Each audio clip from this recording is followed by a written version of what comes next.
So next question's for Lori. It's a good one. Would the Supreme Court be able to make the Hobby Lobby decision if the Equal Rights Amendment was part of our Constitution?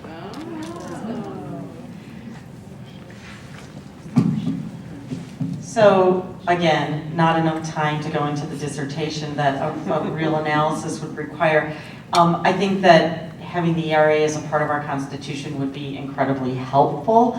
Unfortunately, with the current Supreme Court, however, it doesn't look like they actually are paying close attention to the rights of women when they make these decisions. And they, it seems to me that in Hobby Lobby, they manipulated existing precedent and they ignored important facts, and we saw it actually in some other opinions this session, this term as well. So I don't want to be a downer, but I think it would be great to have the ERA amendment. It would be one more tool in our arsenal. But with the current Supreme Court, I think we continue to be at risk for bad decisions. Thank you. All right, Sadia. Title 10 and the goal of, so actually there's sort of two questions, and others may feel free to take this. So we received two questions related to HIV testing and counseling, and how Title 10 is incorporating or mentioning HIV testing, and more broadly how conversations about contraception lend themselves to HIV conversations as well, and preventing HIV. So that's where others can feel free to jump in. Maybe Kai, I don't know if you have anything to say for each of us. Okay, so it sounds like the question is, how is HIV testing incorporated into the Title 10 services, right? Mm-hmm. Service delivery. So Lisa's here, our administrator, might be able to, please jump in if I'm saying something incorrectly, and you too, Kai. So my understanding is that it's included in the services as part of the comprehensive affiliated reproductive health services. Counseling and testing are included. Is that correct? That's my understanding. Not in all clinics, but it's not in all clinics. Not in all clinics? No. Why? Sorry, again, I'm learning. They just don't offer. Some places are not. Right, but it's part of the federal, like it's included in the federal regulations, how it's playing out in Illinois. That's okay. But So in Illinois, there's variation in what's happening by site, by clinical site. Does that make sense? So some are offering it and some are not.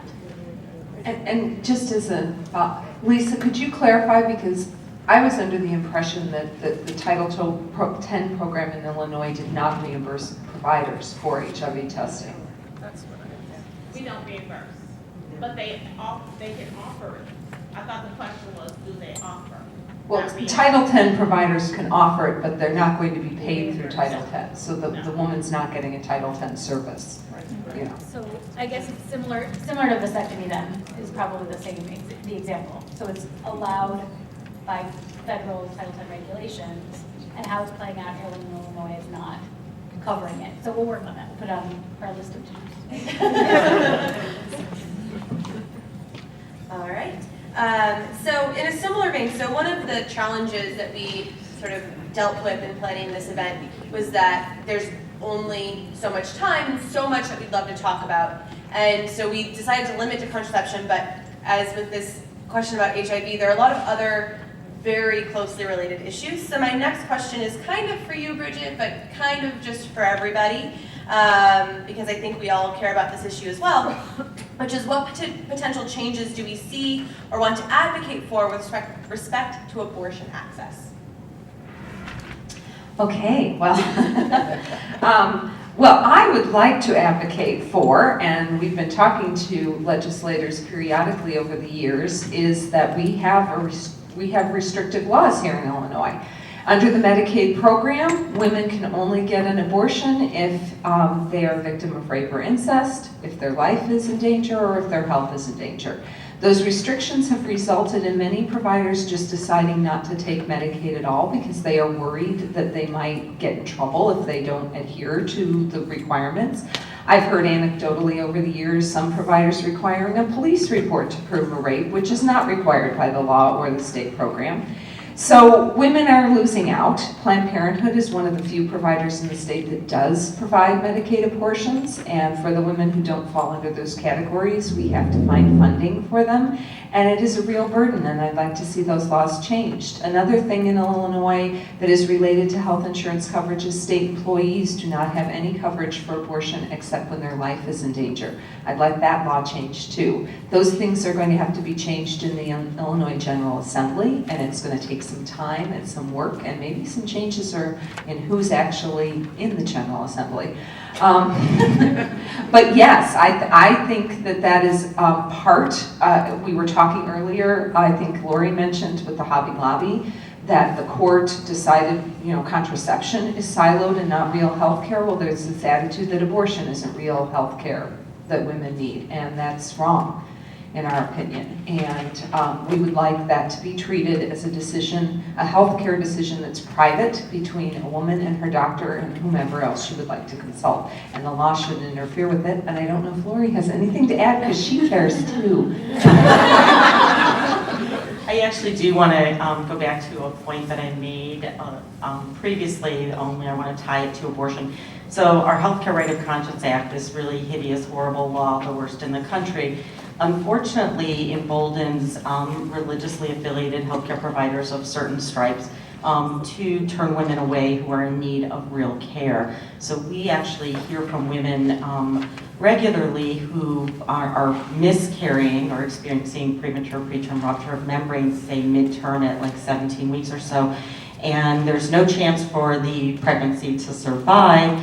They go to a Catholic hospital and they think that they're going there to get care relating to their pregnancy, and what the Catholic hospital sees is she's here for an abortion. And if there's a beating heart, different hospitals address these situations differently. Some of them will in fact say, one of the things you can do is evacuate your uterus, we can transfer you somewhere else. Others actually have not even shared that much information with the patient, and this puts the woman obviously at serious risk for uterine infection with life-threatening and fertility-threatening experiences. And so one of the things we really love to see happen is a big change in that Healthcare Right of Conscience Act, and in a culture that somehow accepts the fact that a woman who is needing to terminate her pregnancy for health reasons, this is not in any way a judgment on women who terminate pregnancies for lots of other important personal reasons, but we have a law here that somehow emboldens hospitals to send patients away, and I'd like to see that stop. So in that vein, I actually have a few questions about religious conscience and providers and sort of these objections, so we'll take them one by one. First is, regarding referral policies for providers with religious objections, will they require that information be provided by the objecting provider, and how is that going to be enforced? It's kind of a Kai question. Well, currently, since a lot of these new entities we've been setting up are new entities are new. Anyway, we will be asking them to. We want to see all their policies on family plan reproductive, and then when they do have a right of conscious objection, we want to see the referral list. We're actually going to look at the referral list and review it to see that indeed that the referral list listed actually provides full access contraceptive services, and it's not kind of a shield for like, oh, we're not going to do it, but maybe this entity will offer limited something or another. So right now we only have one case, that's one entity that's objecting, and we are still in the process of working out the seamless referral system, but they are willing to work with us at this point.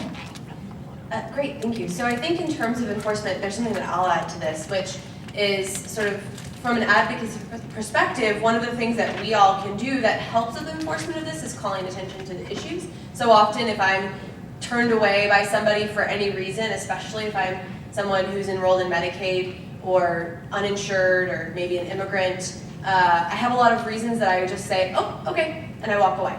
And I never do anything about that. And I've started talking to a lot of people who, as I'm talking to them, I find out they're one of those folks, right? They've had that experience and they've said, oh, okay, and they've walked away. But there are some sort of official tools at our expense, or available to us that don't sound very cool and they don't sound very effective, but are useful in documenting issues which help the state to better enforce policies. And the most important in terms of access to birth control, especially with issues like what Bridget described with plan formularies, is filing complaints with the Department of Insurance Office of Consumer Health Insurance. It is as fun as it sounds, I mean, right? As easy as it sounds, but it is an important way for us to bring these issues to the attention of people and the capacity to make decisions and to enforce rules.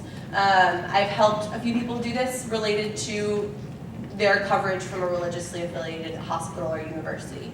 I've helped people to do this who have insurance from non-religiously affiliated organizations who are happy to provide this coverage. So to the extent that you have those experiences, if you're comfortable helping people or if you'd like help getting those complaints filed, I know I'm happy to help, and I'm sure some of our panelists would be happy to help as well. So those are things to keep in mind. Yeah? So the other thing is that obviously we're spending a lot of time working on this issue of healthcare refusals based on religion. We have a campaign for patient-centered care that's ongoing both here in Illinois and nationwide. We've got a bunch of lawsuits, including the one I just described about the woman turned away at the hospital, going on. That's in a different state. But if you have a story, it doesn't have to be the exact one I described, but any type of refusal to provide you with care based on the religious objections of the provider, you can go to our website. We actually are confidentially collecting stories that we will assess with regard to potential legal claims, but also we'll use it with your permission in public outreach and in public education. We've done actually a fair amount of polling around this Healthcare Right of Conscience Act in Illinois, and what we have learned is really interesting, which is that people don't know it exists. Even doctors don't know it exists. And when they find out it exists, they're furious about it. And so I do think that this is an issue that's ripe for us to do some advocacy around. And so if you have stories, if you hear stories, if you want to share them with us, we would love to put them into, again, our arsenal to try to fight this issue. Thanks. Wonderful. So turning corner a little bit, I don't know who may be the best person to answer this question, and maybe there isn't a best person, but we have two questions sort of about cultural competency, and we'll take them one at a time. The first is somebody who says that they have a source for translated contraception handouts in Spanish and Chinese, but not a great source for other languages like Arabic, Polish, and Korean, which are very common. This person also mentions they don't speak those languages, so when they do find resources online, who knows what they say? I often have that problem. So the question is, how can we better expand culturally competent care and patient education specific to contraception, but also broadly? Who wants to tackle that?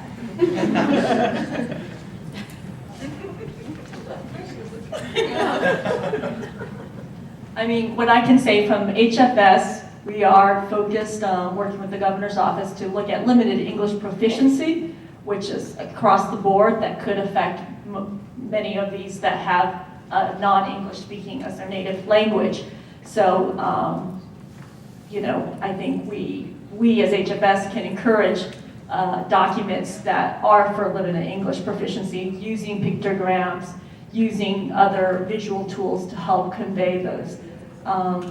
With Planned Parenthood, I know they have an excellent resource, and this would be something Bridget would need to follow up on. Planned Parenthood Federation has an excellent resource of translating every document for you in any language with requests. And so I don't know if that's something that Bridget can check in with her team about.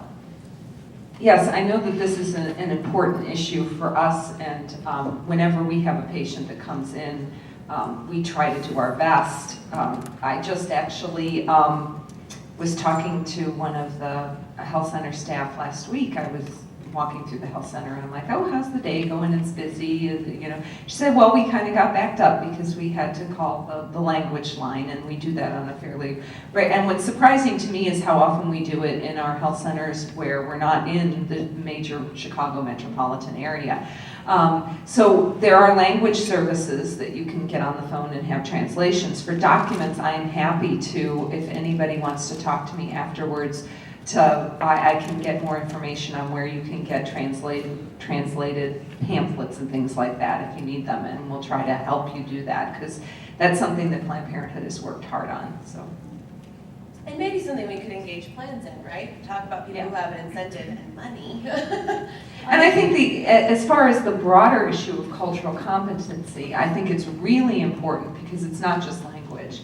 It's really important to, because here I'm sitting, you know, white woman, here, I don't know what certain communities need. And so it's very important for us to reach out to those communities and say, what do you need from us? How can we better serve you? And that is very important to do as well. So I would just add for the Title X program that part of the mission is really focusing on uninsured immigrant, undocumented women and men. So it really is focused on cultural sensitivity, language, etc. I think how it plays out perhaps is probably variable. I think the language lines are used. I can speak to UIC where we see Medicaid and Title X patients routinely, language lines are used.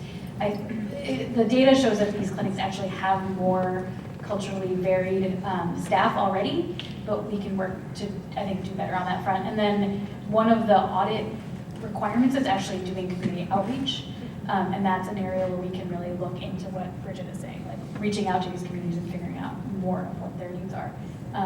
But I generally think that Title X gets it and does a reasonably good job. We can do better. Thank you.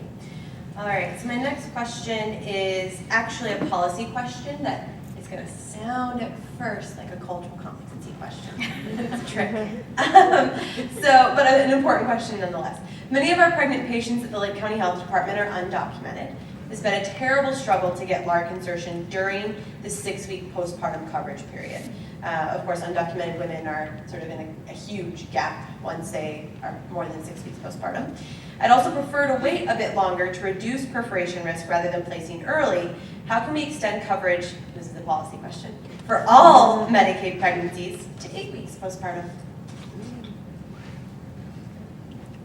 There's an aside on the back. In parentheses it says, otherwise we have to refer to Offsite Family Planning, Title X Clinic in Waukegan, which anybody who spends time in Lake County knows that travel is a serious issue.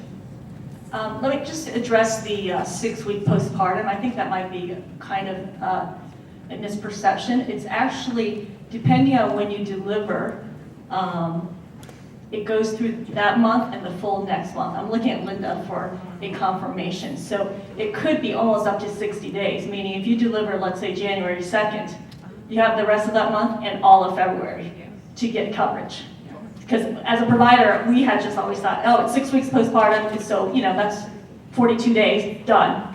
So you do have, in some instances, more time than what you think is traditionally what we had defined postpartum at the 6-week visit. With that said, we are looking at implementing this policy where women can have access to LARCs immediately after pregnancy. The IUD, the implant on, the single rod implant, less clinical training needed for that. For the clinical folks, less complications in general when we think about expulsions. But I think we mentioned that we have a very archaic system at HFS that we're trying to upgrade because you would think, oh great, let's just make it happen. It really requires a lot of technical expertise, and so that's why in our action plan we're hoping to make that happen. But that would doesn't help in terms of that 6-week visit, but ideally, and that's what some of the research has shown, is you do it immediately, and then you don't have to worry about is she going to get in time, what happens if she had to reschedule her 6-week appointment, etc. I have a question that just popped up. Sorry, I didn't write it. Okay. Can I just go back to that clinical question? Yeah, let's actually have this question and then we can have you jump in. Sorry, I just was going to say, just because I can't help but talk about the evidence about the postpartum insertion, that actually if you look at the CDC guidelines, 4-week postpartum is appropriate for expulsion, decrease, like the baseline expulsion rate goes back to what it would be if you waited 6 weeks, 8 weeks, etc. So you can put it in as early as 4 weeks postpartum without any increased risk of expulsion for IUDs. Postpartum obviously will be even better from an access standpoint, but there really is no clinical reason to wait until 8 weeks after 6 weeks. All right, very, very quick. And something very quick, I'm sorry. It's just that I work with a lot of people that are not lawfully present in the state. Would the insertion, would it be also for people that are not lawfully present? Yeah, as long as they have, at that point, if you're saying someone is undocumented, Yeah. Illinois does cover undocumented women to pregnancy up to the time frame I just mentioned. And so a LARC insertion is still covered either immediately postpartum or up until their eligibility expires. Wonderful. All right, so we are almost out of time. So I have one last question and then a few things I'll say before I turn it over to Janine Lewis for our closing remarks. And the last question is for me. How convenient. Someone sort of made two really great points, actually. One is a point, one is a question. So the first is you all have the resource sheet in front of you, which I spent some time working on earlier this week, and really struggled to figure out how to not include everything I wanted to include. So there are a lot of great resources that aren't there. The top resource, I think Bridget mentioned, is CoverHer, another great tool for helping women as they access these really complicated systems. National Women's Law Center you can send an email, you can make a phone call, you can download their toolkit. Either way, you can get expert help through every step of the process. And we've worked closely with them on the back end to then get sort of aggregate information about just how many women are reaching out to them for help, from which plans, from private health insurance or uninsured or whatever it may be, to try and understand what's happening. So it's also a useful advocacy tool for us. This person mentioned, and they are absolutely right, the National Family Planning Reproductive Health Association has incredible resources on all these issues, so I encourage you to check that out. With that, I'll say that we will be sending a follow-up email within the week that will have a whole host of things. I've been keeping notes throughout, including an electronic copy of that resource guide, some links to some of the things that folks up here have mentioned, a link to the action plan from the HFS website, and a whole bunch of other stuff. And finally, the question, which is sort of a difficult one for me to answer, is what is the future of this summit? Like I said at the beginning, I feel very strongly that we don't just come together and learn together and then walk away and say, have a great day. So we do want this to turn into a more active group. Some of you may want to be more actively involved. Some of you may just want to come to educational events, and that's okay. So we'll be sharing details in the coming weeks about a roundtable, about folks who can stay more closely engaged on advocating for these issues, probably starting with things like helping for the implementation of this wonderful action plan that Director Hamos announced today, but I'm sure a number of other issues will come up. So look for that information. We will share it when we have it. We will certainly do future learning opportunities, likely webinars and smaller events where we can dig into details even deeper on very specific issues. Use the pink sheet to make suggestions about things you'd like us to talk about or ways that you'd like to be involved. If you want us to follow up with you, you can either talk with me or Lee after today, or you can leave your contact information on one of those pink sheets. So that was both the answer to the question and the wrap up. So now for brief closing remarks, I'll turn it over to EverThrive's Executive Director, Janine Lewis.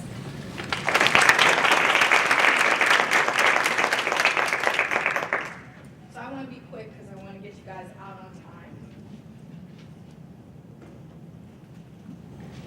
Wow, it's been a bunch of short people up here. I get to close it out. It's probably one of the shortest, and it is very far away.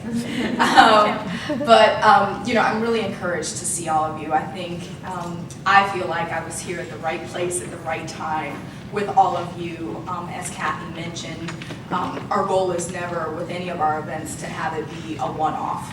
And many of the topics that we've discussed here today require us to do a fair amount of work after we leave here. And so I'm really hoping, one, that all of you will stay engaged, and be a part of this dialogue and process and see the culmination and the implementation of the Illinois Family Planning Action Plan. But just not only, that action plan, but there's a lot of work to do outside of that action plan. We've heard a lot about future advocacy and education for both providers and consumers. So thank you for being here. I know you could have been doing other things on your Wednesday morning, but thank you.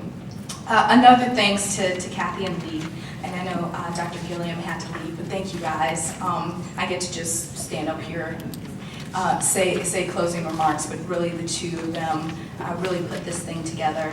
I'm thankful for Director Hamos, her making time to be here as our keynote, all of our panelists, Sadia, Kai, Lori, and Bridget. Just really thankful that we've taken the time to be here. And this is our work. I think it's all of your work. You know that EverThrive Illinois is a membership-based coalition, and we are not effective without the help of a lot of stakeholders. Many of you are out here today. But this is what we see we should be involved in. So we've always seen access to family planning services from both a reproductive justice lens as well as a health equity lens. We've grumbled quite publicly about the LARC policy that HFS had over the last couple of years, so I'm very excited that we're getting out of that. I don't have to grumble about that anymore. But our job is to advocate and educate, particularly for the underserved. So that means a lot of education for consumers and a lot of education for providers. So I have my marching orders, hopefully you all do too. I wrote down every one of those 4 pieces from Director Hamos's slides of kind of next steps. So again, what I see there is we will be working, as hopefully all of you will be as well, to compile comments and submitting them by the September 15th deadline for the action plan. Please, if there are things, there's strength in numbers, so if there are things that you maybe can't say as part of your role, but you want us to squeeze in, that's our job. We're glad to do that. We have a lot of education to do on behalf of providers and consumers to know that the action plan is out there, and we will support that. And then, of course, lastly, to make sure that that group that's too rich, sounds weird, for Medicaid and is under the family planning waiver, that they get into tax subsidies on the marketplace. So lastly, we've gone through a really rough several years in terms of assaults for birth control and family planning services, and Hobby Lobby, although like Bridget, I felt like it wasn't going to be a good day. That kind of felt like the culmination of this growing sentiment. But I hope that we all stay encouraged. I think here in Illinois, we should feel good about now having a family planning action plan. I know I do. And I think, this is our goal to, achieve parity. I learned a lot today about Title X and Medicaid and private insurance. That's our goal. We want to make sure from a health equity perspective that all women, regardless of their socioeconomic status, their geographic region, their racial or ethnic group, that they have the full breadth of access to reproductive services. So thank you.